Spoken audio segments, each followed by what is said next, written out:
Hey guys, welcome back to another video. So today I would like to warn you guys to not spend all of your energy on the outpost once you max everything out. So on my previous video, or one of my videos that I made, I said I would rather do outposts than campaign challenges so that I can max out all of my mystic abilities, right? Let's go mystic skills. So as you can see here, I already have like mostly tier 5 all full.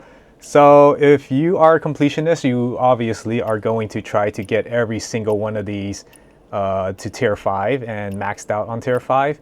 But right now I only got the important ones maxed to tier 5, the ones that I use the most. So as you can see, it's all tier 5, all maxed out. So yeah.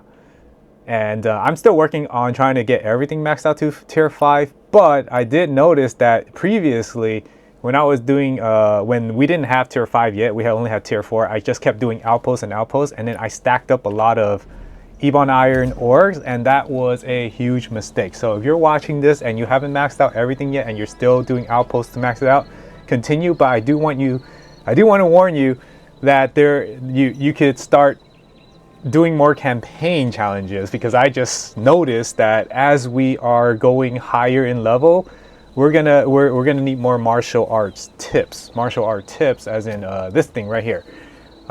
This is to upgrade your weapon set. So I'm gonna show you what I mean in a few seconds, but before I do that, I want to show you, like, when I was doing outposts for tier 4 and we didn't have tier 5 yet, I just stacked up so much that could have went into the martial arts tips rather than the... Okay, so as you can see, with a level 4 Ebon Iron ore, this is completely useless now because all of my mystic arts skills are all maxed out to tier 5. So that means I need tier 5 Ebon Iron ores instead. So we have a lot of days. We have 26 more days left until the next breakthrough, which gives us maybe level 6 for tier 6 thing. That means we no longer need tier 5, and then we'll have to farm tier 6. So once you are done, like, you don't even have to be a completionist. I'm just warning you, if once you have maxed out all of your mystic skills that you do want, and if you are a completionist like me, you max out every single one of them like I did, then you would start going back to your campaign challenges. Now, why do I say that? It's because you can start maxing out your other builds. So as you can see over here, I got 85 nameless, weapons, 85 heal, 85 tank, and all that.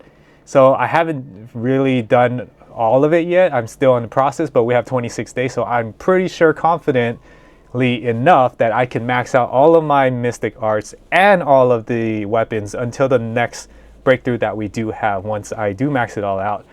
The reason for that is, again, I'm a completionist and I want to max it all out. Obviously, this game is punishing you from playing it too much, and I want to make another video about how this game is very controversial, or it's like inconsistent within itself when they have this energy system, this time gate stuff, and then at the same time it wants you to play different builds. But it's so dumb. So I'll do that complaint videos in my next one. But for now, so when you do campaign challenges, right? I normally just do this one right here, Steel Shore, because she's the easiest, and you'll get the Bell Strike Umbra tips. Now, because she is the easiest, like, other people are gonna suggest, like, oh, why don't you just do like Halo Peak, right? Because this guy gives you a free or a choice of which one you want. But then again, this guy takes a little longer. I mean, like, depends on what you mean longer, because this guy definitely is gonna take longer than, say, Heartseeker, right?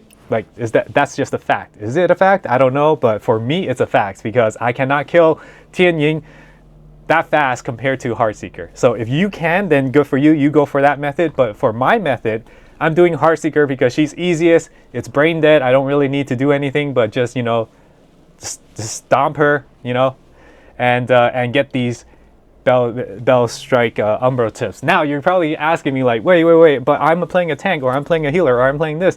I don't need this Bell Strike Umbro tips. Well, one easy way to actually do it is if you go to develop, right? And you go down to your Heaven Quaker or Strategic Sword. Once you like get enough tips, like let's say we max it out to 85, right? Then once you max it out to 85, you're gonna click the reset button. And obviously I use all my free resets, but it's only gonna cost 100 Echo Jades to reset it. So like, let's say for example, I already resetted my Strategic Sword, so it's at level 30, so I don't have any tips. But let's say Nameless Sword, for example, is the Strategic Sword. So if I were to hit reset, now as you can see, it gets resetted to a custom tips, which means that it's not gonna get resetted to the Bell Strike that you farmed for on Still Shore. Now you can choose which path you want. So, you know, whichever boss that you like to fight, you can continue fighting that and then upgrade that weapon set all the way to 85, then reset it, then transfer all that 85 tips to the weapon set that you want, and then you'll get it maxed out to level 85. So that's how I was able to get, you know, my tank set to 85. That's how I was able to get my DPS range weapon to 85. I just reset the tips and then put them into that, and I just keep on farming Heartseeker indefinitely. So that's how I'm gonna get all of my weapon sets to 85. So again, once you max out your Mystic skills, the ones that you do want, or if you're a completionist, if you max it all out, then you go to the tips. And another note is because remember, the tips are getting very, very expensive. Getting from 80 to 85, right? That's gonna cost you 60 tips. 60 tips is a lot. It's almost impossible for you to get unless you spend energy, because I think you only get like 35 tips from the Jade store per week. That's not even nearly enough for you to cover that breakthrough. So I cannot imagine going from 85 to 90 at that point. That's gonna cost, I don't know, 75 tips maybe, and that's a lot. So another good way that if you're prepping ahead of time, if you're maxing all of these to 85, right? And you say, let's say we have another breakthrough and you don't have enough tips for the next 85 to 90 upgrade, you can always reset one of the weapons you don't really use and then transfer it over to that. And then, you know, in the meantime, you'll still have you'll have your main set at the next breakthrough while you start farming the tips again, and then you could probably get the rest of the other weapons to, you know, max out as well. It is going to be a lot of work to try to max everything out because like yeah, it's a lot of work, and because it is time gated, you can't really max everything out due to the time gates. Now, why do you want to do it? Completionist. There's no advantage of trying to, you know, do multiple builds, because remember, everything is dependent on the inner way.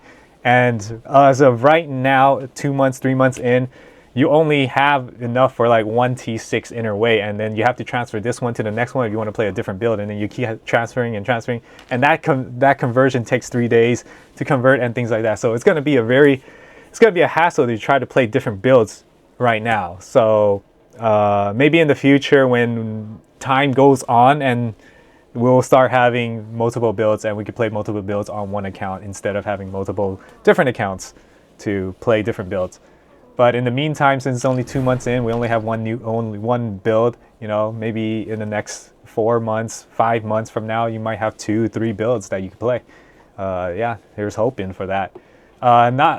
So yeah.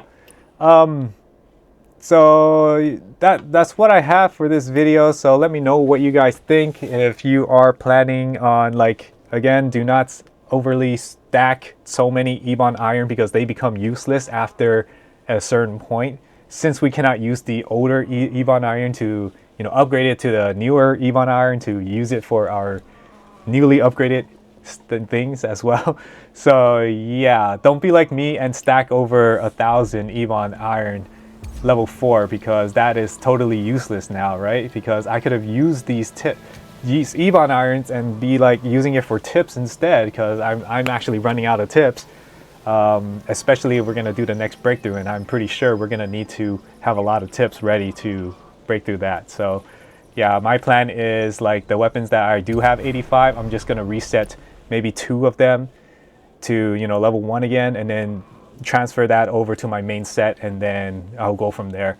So yeah, That's all the tips that I have for today. I hope you enjoyed the video, and like always, so just to clarify, you know, if you want to do Ting Ying, you could do that. So you don't have to do the reset and all that. So you don't have to waste 100 Echo Jades to reset.